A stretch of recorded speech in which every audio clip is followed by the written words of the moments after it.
Assalamualaikum warahmatullahi wabarakatuh. Perkenalkan, saya Yeni Dayani dengan NIM 22650024 dari kelas A.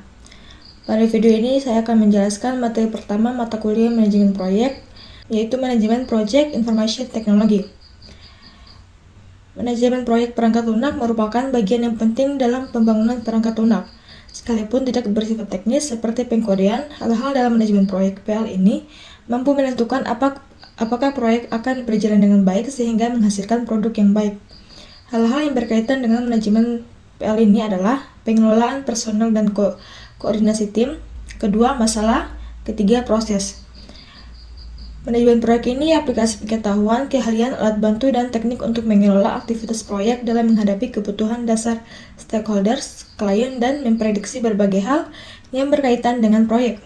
Atau dengan kata lain, manajemen proyek ini adalah proses melingkupi, merencanakan, menyediakan staf, mengorganisasi, dan mengontrol pengembang sebuah sistem yang dapat diterima dengan biaya minimal dan dalam jangka waktu tertentu. Lanjut, manajemen personel, produk, dan prosesnya. Manajemen proyek ini mengatur 4 hal penting, yaitu personel, masalah berkaitan dengan produk, proses, dan proyek.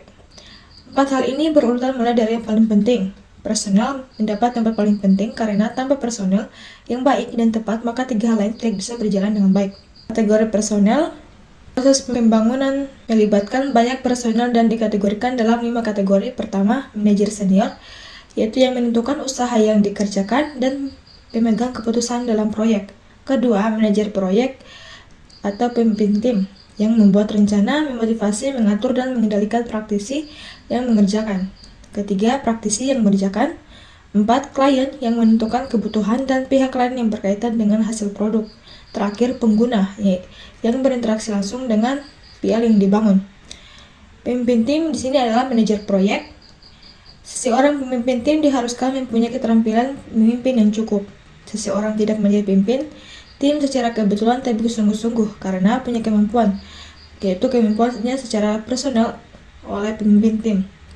Lanjut, kemampuan yang harus dimiliki pemimpin tim. Pertama, mampu memotivasi. Kedua, mampu berorganisasi. 3, mampu mendorong keluarnya ide-ide baru. 4, mencari penyelesaian masalah atau problem solving. Kelima, mampu menjadi manajer. Keenam, mampu menghargai kerja. Dan terakhir, mampu mengenali tim. Masalah yang berkaitan dengan produk, sesuatu yang menghambat tercapainya tujuan. Oleh karena itu, kita harus mengamati masalah pada awal dimulainya sebuah proyek. Ruang lingkup masalahnya seperti bagaimana PL ini dibangun dapat memenuhi sebuah sistem, produk, atau konteks bisnis yang besar, serta batasan apa yang ditentukan sebagai hasil dari konteks tersebut. Kedua, tujuannya yaitu objek data pelanggan apa yang dihasilkan sebagai output dari perangkat lunak. 3, fungsi dan unjuk kerja, yaitu fungsi apa yang dilakukan oleh PL untuk mentransformasi input data menjadi output. Adakah ciri kerja khusus yang akan ditekankan? Proyek adalah urutan aktivitas unik, kompleks, dan terkoneksi, memiliki satu tujuan atau sasaran dan harus dilengkapi dengan waktu yang spesifik, sesuai dengan anggaran dan sesuai dengan spesifikasi. Dan manajemen proses adalah aktivitas mendokumentasi, mengelola, dan secara terus-menerus memperbaiki proses pengembangan sistem. 3 hal yang harus diperhatikan dalam pengelolaan proyek. Pertama, keterbatasan lingkup proyek, yaitu sesuatu yang secara potensial membatasi proses-proses dalam proyek yang meliputi 3 hal, yaitu time, cost, dan quality. Time itu waktu yang dibutuhkan dalam menyelesaikan proyek. Ada beberapa event yang dimaksa dalam timeline proyek, yaitu opportunity, kesempatan, keterbatasan, dan kompetensi. Cost, yaitu semua biaya yang dibutuhkan dalam proyek, semua sumber daya yang dibutuhkan untuk menyelesaikan proyek tergantung pada biaya. Pentingnya manajer proyek di sini adalah melakukan estimasi. Setelah itu adalah memonitor semua limitasi ini supaya proyek aman. Lalu quality, semua hal yang dikerjakan dalam proyek harus menghasilkan sistem pada waktu dan dalam budget yang ditentukan, namun tetap dalam kualitas terbaik yang dapat dicapai. Kedua, fase proyek. Persiapan mengenali kebutuhan yang berhubungan dengan proyek untuk menangani masalah-masalah. Perencanaan, ketika mendefinisikan rencana yang akan digunakan untuk menyelesaikan tujuan akhir. Pelaksanaan, mengkoordinasi staf dan sumber daya penting lainnya seperti yang sudah ditetapkan dalam perencanaan. Lalu pengawasan monitoring secara konstan terhadap overall progress dalam proyek dan mencoba integritas tujuannya. Lalu sosialisasi, formalisasi penerimaan kesuksesan suatu proyek dari stakeholders atau klien. Ketiga, dokumentasi proyek. Terbagi beberapa macam. Itu dokumen konsep proyek, yaitu dokumen yang berisi ringkasan visi dan tujuan proyek yang diungkapkan oleh klien atau pemangku kepentingan awal. Lalu dokumen kebutuhan proyek, dokumen yang merinci persyaratan, spesifikasi, dan fitur yang diperlukan untuk proyek. Dan dokumen persetujuan atau validasi, dokumen yang menunjukkan persetujuan resmi untuk memulai proyek dan mengalokasikan sumber daya.